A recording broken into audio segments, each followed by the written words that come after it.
विश्व में प्रतिवर्ष 20 मार्च को हेड इंजरी जागरूकता दिवस मनाया जाता है। इसे मनाने का उद्देश्य आमजन को हेड इंजरी से बचाव व उससे होने वाले दुष्प्रभाव के बारे में जानकारी देना है ताकि आमजन व समाज जागरूक हो सके।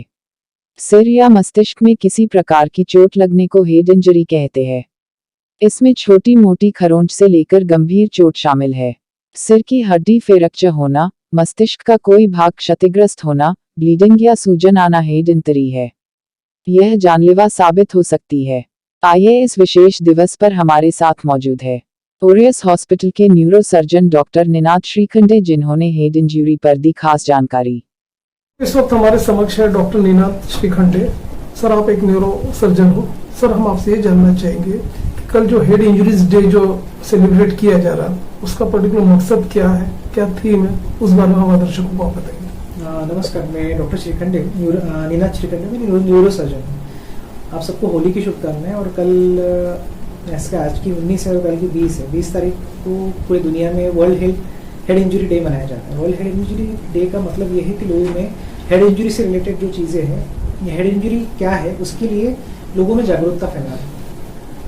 अब मैंने होली से रिलेटेड ये अगर देखा जाए तो दिस इज अ कोइंसिडेंस, क्योंकि मैक्सिमम चीज़ें आप देखोगे कि होली में सबसे ज़्यादा चीज़ें देखी जाती है। एक तो सबसे पहले होता है कि आरटीआई की केसेस बढ़ जाती है, रोड ट्रैफिक एक्सीडेंट की केसेस बहुत ज़्यादा होती है होली में, बिकॉज ड्रंक एंड ड्राइव की केसेस बढ़ती है। साथ में कई बार असॉल्ट की केसेस भी बढ़ती है होली में। तो हेड में असॉल्ट होना या हेड को इंजरी होना भी एक पाया गया असॉल्ट में। किसी ने सिर पे कुल्हाड़ी मार दी, किसी ने सिर पे रॉड मार दिया, ये केसेस भी बहुत कॉमन होती है। So it is a coincidence that this both the day are coming almost coincident, मतलब ये दोनों दिन जो है वो आसपास आ रहे हैं। तो वर्ल्ड हेड इंजरी डे इसलिए मनाया जाता है कि लोगों में इस प्रकार की जागरूकता फैलाई जाए कि हेड इंजरी से क्या हो सकता है, उसकी तकलीफें क्या हो सकती है और उससे उसका इलाज क्या होना चाहिए। सबसे अहम चीज़, हेड इंजरी को इतनी अहमियत क्यों दी गई है? हेड इंजरी इसको अहमियत इसलिए दी हुई है, जैसे एक कंप्यूटर का सीपीयू जिस तरह एक ब्रेन, कंप्यूटर का ब्रेन जिस तरह सीपीयू होता है, उसी तरह अपना ब्रेन भी एक तरह से अपना सीपीयू है। अपनी पूरी बॉडी को चलाने का काम, अपने सारे वाइटल फंक्शंस करने का काम ब्रेन कर रहा है।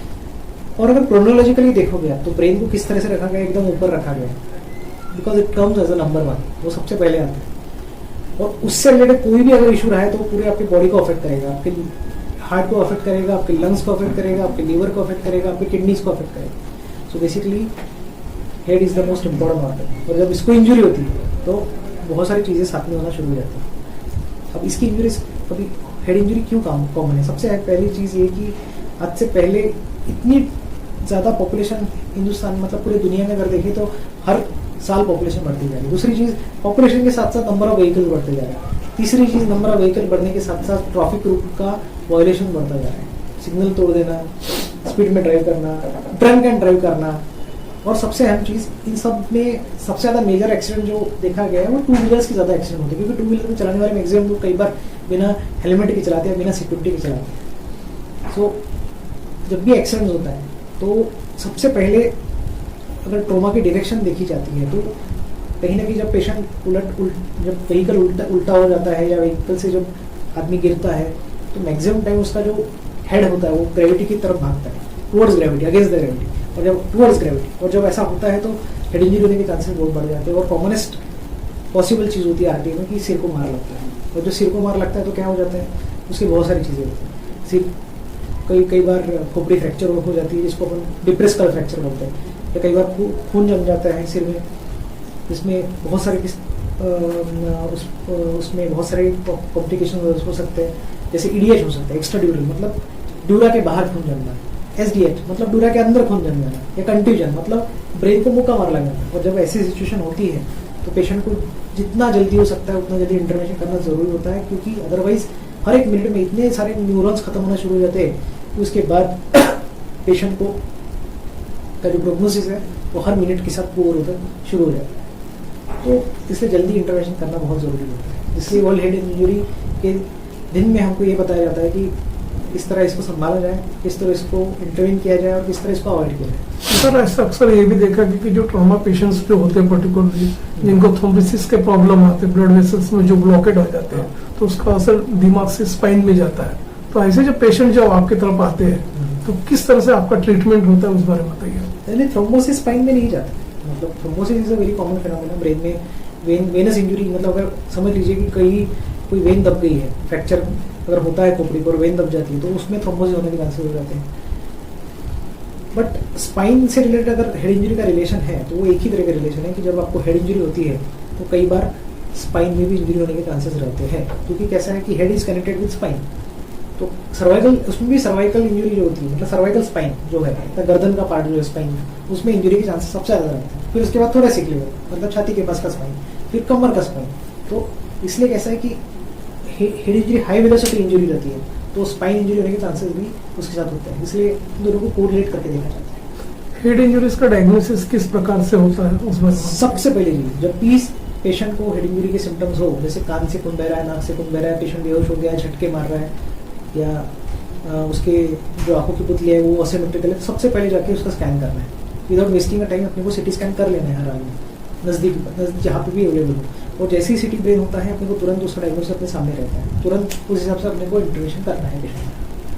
तो ये डायग्नोसिस का सबसे पहला तरीका ये है क्लिनिकल। सबसे पहले तो क्लिनिकल आ जाता है। अगर पेशेंट रास्ते में पड़ा है तो क्लिनिकली उसको कैसे एग्जामिन करोगे? तो सबसे पहले तो जरूरी है कि उसकी आंखों की पुतलियाँ देखिए। अगर आंखों की पुतलियाँ असिमेट्रिकल है तो तुरंत अपने को इंटरवेंशन करना है, that mean something is serious. Second चीज़, उल्टी कर रहा है क्या? तीसरी चीज़, नाक से या कान से खून बह रहा है क्या, या मुंह से खून बह रहा है क्या? पांचवी चीज़, पेशेंट को झटके मार रहे हैं क्या, मतलब उसको सीजर जा रहे हैं क्या? छठी चीज़, पेशेंट बेहोश है क्या? अगर इनमें से कोई भी चीज़ है तो आपको तुरंत ही पेशेंट को नज़दीकी अस्पताल लेकर जाना है, तुरंत उसका सिटी स्कैन कराना है। जो अक्सर बाइक चलाते हैं, टू व्हीलर चलाते हैं, उनको देखा कि हेड इंजरीज के चांसेस काफ़ी रहते हैं। तो ऐसे लोगों ने किस तरह का अवेयरनेस को मेंटेन करना चाहिए? सबसे पहले चीज़, बाइक चलाने के पहले सबसे अहम चीज़ ये है कि आपके पास प्रॉपर एज जो है 18 के ऊपर ही बाइक चलाने देनी चाहिए। दैट इज वायलेंस जो अपना लाइसेंस है वो अपने को 18 के बाद ही मिलता है। पर देखा जाता है कि हिंदुस्तान में तो 18 के नीचे वाले बच्चे भी बाइक चलाते हैं या टू व्हीलर चलाते हैं, so it should be avoided strictly. Second cheese, bike चलाते वक्त हर हाल में हर कीमत पर आपको हेलमेट का इस्तेमाल करना है। हेलमेट भी ऐसा नहीं कि शॉर्टकट हेलमेट यूज़ कर रहे हैं कि छोटा सा थोड़ा सा कवर करने वाला, पूरा हेलमेट जो आपके ब्रेन को प्लस आपके फेस को कवर करे। तीसरी चीज़, ट्रैफिक रूल को वॉयलेट नहीं कर रहे हैं। हाई स्पीड इंजरी सबसे ज़्यादा तभी होती है जब आप फास्ट गाड़ी चलाते हैं। अगर आपकी स्पीड स्लो हो तो बहुत बार इंजरी अवॉइड हो जाती है। तो ये ज़्यादा ज़रूरी है बाइक चलाने वालों के लिए कि उनको क्या चीज़ें अवॉइड करनी है और क्या करना है। ब्रेन से रिलेटेड जो नर्व सिस्टम जो होती है पर्टिकुलरली, उसको किस तरह से हेल्दी रखा जाए, किस तरह मेंटेन किया जाए, उस तरह से उसका आपके ये है इस बारे में? नर्वस सिस्टम को अगर आपको हेल्दी रखना तो सबसे पहली चीज़ ये है कि सबसे पहली चीज़ की नींद आपकी होना बहुत ज़रूरी है। दूसरी चीज़, तनाव, किसी प्रकार का तनाव से आपको निजात पाना ज़रूरी है। तनाव से निजात तो अपन पा नहीं सकते क्योंकि हर किसी को लाइफ में प्रॉब्लम है, बट आप उसको लाइफ को किस तरह से डील करते हो वो पॉजिटिवली आना ज़रूरी है। तीसरी चीज़, बहुत सारा पानी पीजिए। चौथी चीज़, हेल्दी डाइट रखिए। पाँचवीं चीज़, शराब, सिगरेट, तम्बाकू इन चीज़ों से दूर रहिए। और छठी चीज़, अगर पॉसिबल हो तो एक्सरसाइज करिए, मेडिटेशन करिए। इससे आपकी नर्वस सिस्टम की लॉन्गेविटी बढ़ जाएगी और आपके पूरे सारे बाकी ऑर्गन्स भी अच्छे से फंक्शन करेंगे। नर्व सिस्टम को बेटर रखने के लिए जो मल्टीपल स्क्लेरोसिस जो बोलते हैं अपन, मल्टीपल स्क्लेरोसिस, तो ये किस तरह का होता है? मल्टीपल स्क्लेरोसिस एक बीमारी है और ये जेनेटिक बीमारी हो सकती है, कई बार एज बढ़ने के साथ हो सकती है। और उसमें क्या हो जाता है कि न्यूरॉन डिजेनरेट होने की, डिजेनरेटिव डिसीज मतलब न्यूरॉन डिजेनरेट होने की वजह से हो सकते हैं, या फिर कई बार उम्र बढ़ने के साथ ये डिसीज प्रोग्रेस होना शुरू हो जाता है। कई बार किसी लोगों को जेनेटिक होता है। बेसिकली मल्टीपल स्क्लेरोसिस का इलाज बहुत कॉम्प्लेक्स है। उसमें स्टेरॉइड्स का फंक्शन है, एंटीबायोटिक्स का रोल है, एंटीबायोटिक ड्रग्स का रोल है, न्यूरोजेनरेटिव जो ड्रग्स होते हैं उनका रोल है, बहुत सारी चीज़ें हैं। तो वो छोटा टॉपिक नहीं है, बहुत बड़ा टॉपिक है मल्टीपल स्क्लेरोसिस। जैसे ट्रॉमा से रिलेटेड हेड इंजरीज के पेशेंट जब आपके यहाँ पे आते हैं अपने हॉस्पिटल में, तो किस तरह state of the art technology अपने यहाँ पे है, किस तरह स्पेशलिटी अवेलेबल है? पेशेंट आता है ऑरियस में, उसको सबसे पहले अपन नीचे से अपन शिफ्ट करके उसको पहले स्कैन करा लेते हैं, स्कैन कराते हैं। तीसरी चीज़, तुरंत ही उसका सबसे पहले तो एयरवे सिक्योर करना पड़ता है। मतलब सबसे पहले उसका जो सांस लेने की चीज़ है उसको सिक्योर किया जाता है, क्योंकि सबसे पहले वो थ्रेटन रहती है। तीसरी चीज़ अपना है का ICU, न्यूरो ICU जो है वो बहुत अच्छा है।